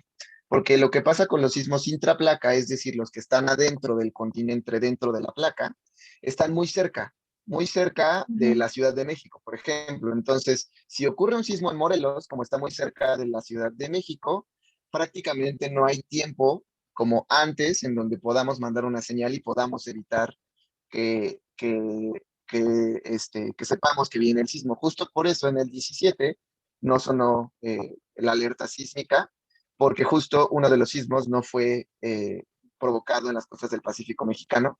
Y también depende, porque hay estaciones sismodetectoras, me parece que en el estado de Guerrero, ¿no? En la costa de, creo que también de Oaxaca, pero no en todas las costas de toda la República Mexicana. Por ahí vi que, bueno, Paulina preguntó que de los animales, o sea que en el momento ellos lo sienten primero. Yo ahí nada más quería hacer como el comentario que más que lo sientan, como sabemos los perros, aves, muchos otros animales tienen desarrollados sentidos que nosotros no tenemos tan desarrollados como el olfato o el oído. Pueden llegar a escuchar ciertas frecuencias mucho más bajas que nosotros no escuchamos de sonido, o incluso hay algunos animales eh, que tienen otros sentidos más desarrollados. Entonces, hay como estudios que ven eso, pero más que lo sientan es que los detectan antes.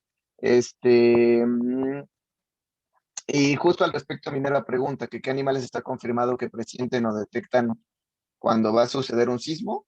Pues hasta lo que yo recuerdo, porque solo leí un artículo pequeñito al respecto, han visto que sucede muy seguido con perros y con algunas aves, pero les comento, todavía eso es algo que se está estudiando.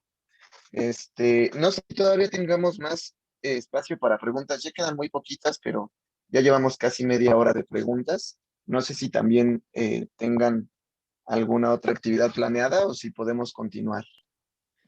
No, maestro Alex, nosotros estamos disponibles hasta las 8. Si ustedes no tienen mayor inconveniente, podemos seguir y pueden ustedes hacer la selección de las preguntas que consideren más relevantes. Muchas gracias. Muy bien, perfecto. Entonces voy a continuar. O no sé si tú, Sofi o Susi tengan todavía algo que hacer. Yo sí voy a tener que retirarme unos 15 minutitos antes porque justamente tengo otra conferencia a las 8 exactamente, pero pues de aquí al cuarto para las 8 yo aquí estoy. Perfecto. Pues si les parece, esa Muy hora cerramos, maestros. Va, me Ok, Gracias. parece muy bien. Adelante. perfecto. Entonces, de las que me había saltado por ahí, dice Mari Carmen, ¿creen que este año pueda pasar un sismo como el del 2017? Bueno, pues justamente los sismos no se pueden predecir, ¿no? Entonces es imposible que pues nosotros te podamos decir sí o no, porque si te decimos sí, chance y no tiembla, y si te decimos no, pues chance y sí pasa. Pero nunca hay que bajar la guardia, siempre hay que estar prevenidos. Pues esperemos que no, esperemos que no pase uno como el del 2017. Pues las estadísticas dicen que realmente no, porque los sismos intraplaca, como el del 2017, como ya lo habíamos comentado, pues son pocos los que pasan, son pocos los sismos intraplaca que se disparan, ¿no? O que suceden. Pero, pues bueno, como lo hemos repetido, no se pueden predecir y no podemos saberlo. Muy bien. Paulina pregunta, ¿qué es magnitud momento? Bueno, la magnitud momento justamente es, pues esta es la cantidad de energía, literalmente como que se traduce como la cantidad de energía liberada por un sismo, pues al partir del momento sísmico, ¿no? Y pues sí tiene medidas, tiene unidades más bien, y se mide, me parece, bueno, tiene que ver la rigidez de la roca, y esto se mide en dinas. Y la dina es como una unidad de medida pues, del sistema de unidad de medidas, pero sinceramente equivale como a newtons o algo así, pero te estaría diciendo ya puras cosas que no sé, solo sé más o menos esto, pues la magnitud momento literalmente es la energía liberada por un sismo. Y sí tiene unidades de medida que te digo que tienen que ver con la rigidez de la roca que se está rompiendo y se mide en dinas, que es una unidad de medida. Muy bien, de ahí es importante mencionar que existen distintos tipos de escalas o de formas en donde se pueden cuantificar o medir los sismos, ¿ok? Tanto está como estas que son de intensidad, como justamente la magnitud momento, y ahí es algo muy importante que quería mencionar. Generalmente en las noticias, por alguna razón, se han acostumbrado a decirnos como, este sismo fue de 8 grados Richter, ¿ok? Y se maneja mucho y se dice que la magnitud estaba en grados Richter, ¿ok? Solo es para comentarles, esa escala en realidad no es la que utiliza el Sismológico Nacional. La escala de Richter es una escala muy específica que se utilizó en una ciudad específica de Estados Unidos, no recuerdo cuál, pero a lo que voy es que lo que ellos hicieron es, a partir de varios sismos que detectaron, crearon una escala que servía para cuantificar los sismos de esa región. Sin embargo, esa escala no funciona en todas las partes del mundo. Entonces, para México se usa la escala de momento y otra escala que se llama escala de Koda, ¿vale? Solamente es como brevario cultural, que sepan que en México los sismos no están en escala Richter, sino en escala de momento, ¿ok? Eh, Teresa Aparicio pregunta, Perdón, ¿también tiembla en maestro los Alex. océanos? Perdón, maestro ¿Sí? Alex. Es que en este sentido que usted comenta sobre las escalas, lo que yo quiero preguntar Ujú. desde que estaba comentando la maestra Sofi es si entonces están las otras tres escalas, ¿por qué todos, incluso hasta el Sismológico Nacional, digo, por ejemplo, yo ahorita lo busqué en los Twitters, emite Ujú. que los sismos están en la escala de Richter? Sí, justo es algo complicado porque hay ocasiones en donde se dan de esa manera, pero hasta donde yo sé y de lo que he platicado con los investigadores e incluso los profesores que me dieron clase en la universidad, me comentaban que para México se utilizaba justo esta escala de momento y otra que se llama de coda. Además de estas dos escalas, existe también unas escalas que son de percepción, que es la escala de Mercalli. Esa escala es como para cuantificar más o menos los daños que sucedieron o cómo sintió la persona el sismo, ¿no? Pero en el caso exclusivo así de las otras escalas, justamente por alguna razón como que se ha popularizado esta creencia de que todo está en grados Richter. Me parece que no han hecho tanto el cambio porque siendo sinceros, pues la realidad es que la población esté consciente que la escala en realidad se llama de magnitud en vez de Richter, pues no hace una diferencia muy significativa, ¿no? O sea, lo importante para nosotros los científicos es que la gente esté preparada para un sismo, que tengan su mochila, un plan establecido, el plan familiar, este, que sepan a dónde recurrir en caso de emergencia o que tengan sus documentos a la mano.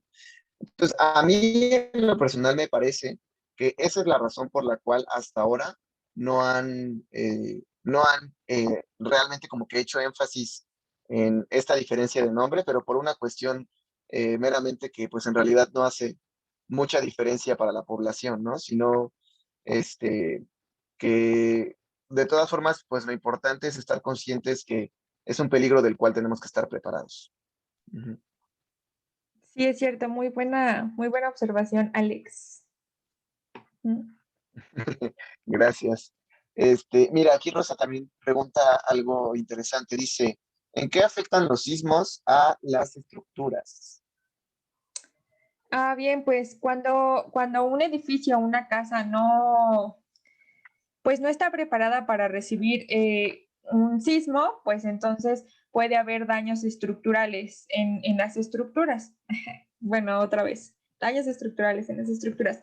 Pero esto, ¿por qué es? Porque las casas o cualquier construcción se hace en condiciones como muy específicas, ¿no? Muy estables, donde no hay movimiento del suelo, ni de la roca debajo del suelo, ¿no? Entonces, cuando llega un sismo, es un movimiento extra que a veces las estructuras no están diseñadas para aguantar tanta carga, ¿no? Con movimiento. Entonces, pues por eso justamente se dan los daños estructurales, que son, se pueden a veces traducir como en tal vez solo una fractura en la pared o una fractura en la escalera, pero que afectan de tal, como con tal intensidad a la construcción que con alguna carga extra, con algún movimiento extra, con cualquier fenómeno que salga como de las condiciones naturales, pues se puede caer o tal vez no caer, pero sí completamente, pero sí derrumbar una parte y eso es muy, muy importante tomarlo en cuenta porque hay veces que no nos damos cuenta de las fallas estructurales porque les digo que a veces no se ven, no se ven solo como una fractura, pero afectan tanto que la vivienda o la construcción se puede caer y pues eso causar más daños. Sí, y ahí yo quería mencionar algo súper importante. Específicamente con los edificios, se dañan más estructuralmente porque sucede un fenómeno conocido como resonancia. Les voy a explicar rápidamente lo que es. Imaginemos que la superficie se está moviendo así, ¿no? Para ponerlo en términos sencillos, sin pensar que se está moviendo en todas direcciones, imaginemos que es un derecha-izquierda, por ponerlo en términos sencillos, ¿ok? Entonces, los edificios también van a tener como un periodo, es decir, los sismos tienen un periodo, es decir, cuánto tiempo tarda en ir de un lado a otro, arriba hacia abajo, pero cosas que se repiten porque son ondas, es decir, son periódicos, se repiten los movimientos un poco. Entonces, eh, van a tardar cierto tiempo de ir a un lado a otro. Ahora, los edificios también tienen un periodo, es decir, hasta lo pueden ver. Un edificio en un sismo se empieza a mover de lado a lado, ¿ok? Y el tiempo en que tarda en ir de un lado a otro es el periodo de un edificio. Pero cuando el periodo del sismo se acopla con el periodo del edificio, es decir, que se muevan al mismo momento o a la misma dirección al mismo tiempo, se va a producir este fenómeno conocido como resonancia, es decir, que lo que podía mover al sismo al edificio se va a intensificar porque el periodo se acopla. Y esto va a hacer que los movimientos en el edificio sean muy violentos. Este tipo de movimientos afecta principalmente a las columnas, que las columnas son todos estos muros de carga del edificio. Y si estas columnas se lastiman, el edificio se va a caer, que de hecho es algo que pasa muy común en la Ciudad de México, porque los edificios están hechos de concreto. Y todos los edificios que son de concreto se caen, si han visto, como en forma de sándwich, así hacia abajo. Entonces, algo muy importante de comentarles ahí es que en los edificios que sean de concreto, no aplica esta regla que hemos conocido como el triángulo de la vida. ¿Okay? Si han oído sobre el triángulo de la vida, sabrán que es una estrategia en donde nos dicen que si se cae un edificio, lo que tenemos que hacer es ponernos junto a un muro de carga, jamás un mueble o jamás una cosa así sensible porque se va a romper. Entonces, este muro de carga o columna, si el techo cae, va a formar un triángulo. Y en ese triángulo es más probable que sobrevivamos. Ahora, el problema con las casas de concreto es que esas casas se caen en forma de sándwich. Entonces, las columnas, que deberían de ser lo que se mantiene recto, no van a funcionar para nosotros como protección. Entonces, si nos encontramos en un edificio que sea de concreto, lo mejor que podemos hacer es o salir del edificio, o si estamos muy arriba, irnos al techo, porque es más probable que sobrevivamos estando arriba a quedando aplastados dentro, ¿vale? Entonces, eso solamente para los edificios de concreto. Para todos los demás que sean como de metal o digamos todos estos edificios muy altos, esos están hechos de otros materiales. Y a colación vi que había por ahí una pregunta que decía, ¿cómo ubicar los muros de carga en una casa? Depende mucho, ¿no? O sea, si vives en una casa chiquita, seguramente, pues las columnas o las traves, pues van a ser estos muros que cargan o están como en las orillas de las casas, ¿no? Estos grandes como pilotes generalmente son las columnas. En el caso de los departamentos, por ejemplo, en mi casa, su casa, uno de los muros de carga es en los elevadores, curiosamente, no dentro del elevador. O sea, es muy importante que si tiembla, no estemos dentro, pero sí al lado de los elevadores, porque al lado de los elevadores se ponen muros de carga por donde pasan los grandes pilotes. Entonces, si viven en departamentos y tienen elevadores, pueden quedarse en las paredes cercanas a los elevadores, o si no, investigar cuáles son los muros que cargan la estructura del edificio. ¿Ok? Sí, muchas veces. Ya, esto fue toda esta anotación. No, Ajá. yo todavía tengo otra cosa que decir acerca de esto. Muchas veces, como para definir así a ojo de buen cubero, por decirlo de una manera, dónde está el muro de carga, tenemos que fijarnos bien en un edificio, por ejemplo, en cómo están orientadas las ventanas, porque por las ventanas no puede pasar un muro de carga. Entonces, regularmente donde no haya ventanas y veamos que es un continuo, ahí es donde también puede haber muros de carga. Y por eso a veces estos diseños que vemos mucho en Polanco o en Santa Fe el edificio de los pantalones o edificios que son asimétricos son muy peligrosos porque pues a veces no tienen esos muros de carga continuos desde en donde empiezan hasta donde terminan. Y eso sí es muy importante en las construcciones altas. Y pues ahora sí ya, ahí cierro el comentario. Muy bien. Hay una pregunta muy buena de Abigail Mendoza. Dice, ya se sabe que las placas se fracturan, pero ¿las placas se pueden regenerar? Si es posible, ¿a qué se debe la regeneración? Muy, muy buena pregunta. Sí, es muy buena pregunta. Pues las placas tectónicas se comportan, a veces se comportan como algo frágil, justamente, pues por eso hay sismos, porque se rompen, pero hay veces que dependiendo de pues la profundidad a la que están del centro de la Tierra, conforme se va haciendo más caliente, se comportan como algo dúctil, ¿no? Pero frágil y dúctil son cosas que una vez deformadas no se pueden volver a formar. Entonces, pues las placas tectónicas una vez rotas no se pueden volver a unir o soldar, por decirlo así. Aunque sí se pueden reciclar. Es una teoría en la que pues dicen que las placas tectónicas viajan, pues por ejemplo va subduciendo y viaja hasta abajo a zonas ya de manto de la Tierra, en donde se funden y se convierten en magma, que es roca fundida simplemente, y que pueden volver a solidificarse o a unirse a otras placas tectónicas que van pues tal vez subiendo un poco más a la superficie y cosas así. Entonces, pues no se pueden regenerar como soldadas una vez después de rotas, pero sí está esta teoría en la que se puede pues volver a formar una placa de una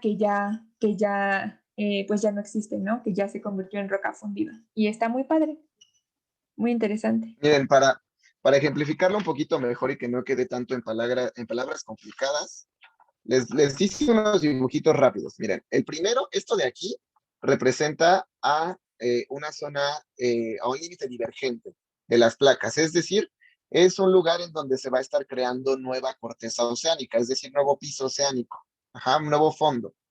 En esa parte, digamos que hay magma, no es un volcán tal cual, pero sí hay material que está muy caliente, sale y crea nuevo piso oceánico.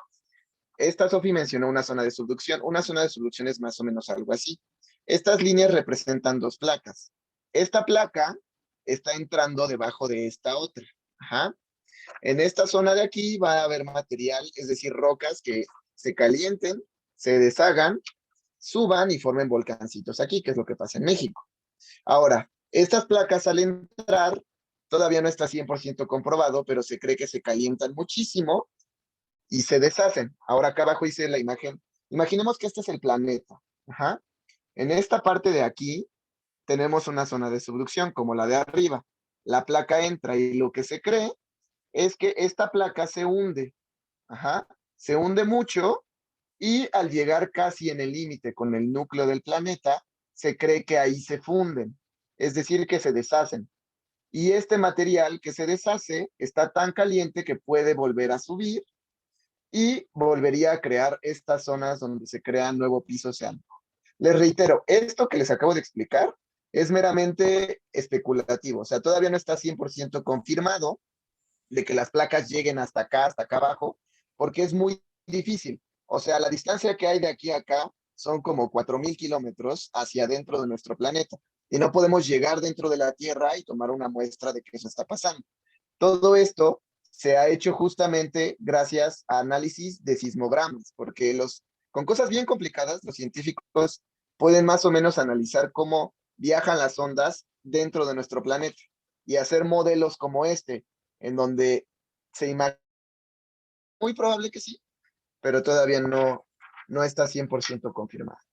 Ojalá que haya quedado un poquito más claro. Muchas gracias, maestro Alex, por la extraordinaria explicación, además gráfica. Pues sí, efectivamente tenemos muchas preguntas todavía, pero también muchas ya son muy reiterativas y queremos agradecerles antes de despedirnos por la intervención de hoy, por la extraordinaria descarga de conocimientos que nos han dado, sobre todo con este intercambio para las preguntas y respuestas.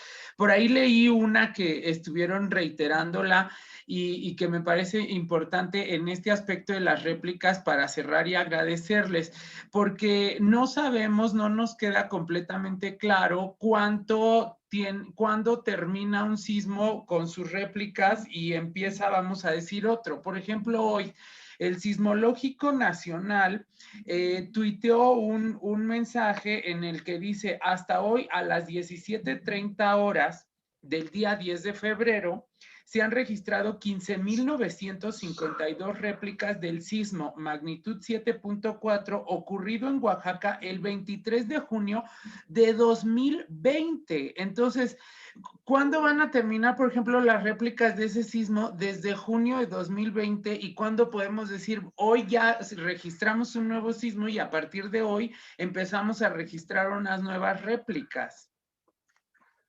Muy bien. De esa pregunta, justo lo que pasa con ese sismo en especial es que justo fue un sismo intraplaca, es decir, fue dentro del continente, dentro de la placa.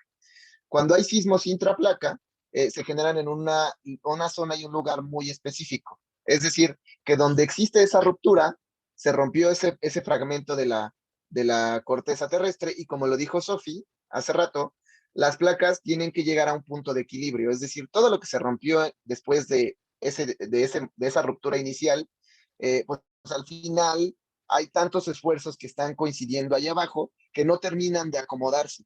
Entonces, si un sismo se vuelve a generar exactamente en la misma localización, se le llama una réplica, porque es muy, muy difícil que así que exactamente un sismo vuelva a ocurrir en un lugar y sea un nuevo sismo. Cuando exactamente el lugar se le llama réplica. Entonces, lo que sucedió específicamente en ese sismo de Oaxaca es que la ruptura fue tan fuerte que hizo un caos en ese lugar específico debajo de la tierra y todavía hasta el día de hoy, parte de esos esfuerzos que quedaron tan presionados se están liberando poco a poco. Pero bueno, uno podría pensar 15.000 réplicas son muchísimas, ¿no? Pero pues esas réplicas generalmente son imperceptibles para nosotros, o sea, son réplicas de 1, 2 grados Richter, 3 a lo mucho. Las réplicas o los sismos en general que sean arriba de los 3 grados Richter son perceptibles para el lugar más cercano, pero como pequeños movimientos. Para nosotros que estamos más alejados, pues jamás los vamos a notar, ¿no? Jamás ese movimiento va a llegar, pero justamente por eso, ¿vale? Espero que haya quedado claro y no sé, tú, Sofi, si quieras complementar también con algo más esa pregunta. No, para nada. Muy bien, lo explicaste así como muy claro. No quiero confundir más. Muchas gracias a los maestros, al maestro Alex, a la maestra Susana y a la maestra Sofi por habernos dado tan puntual explicación. Les agradecemos muchísimo la información y bueno, pues les pedimos que nos vuelvan a ver en la medida de sus posibilidades la próxima semana para nuestro maravilloso tema de volcanes y la siguiente para nuestro tema de cambio climático, en el que seguramente vamos a estar también muy interesados en conocer al respecto. Maestros, muchas gracias a nombre de todo el personal de la SEBA, que ya se está también despidiendo.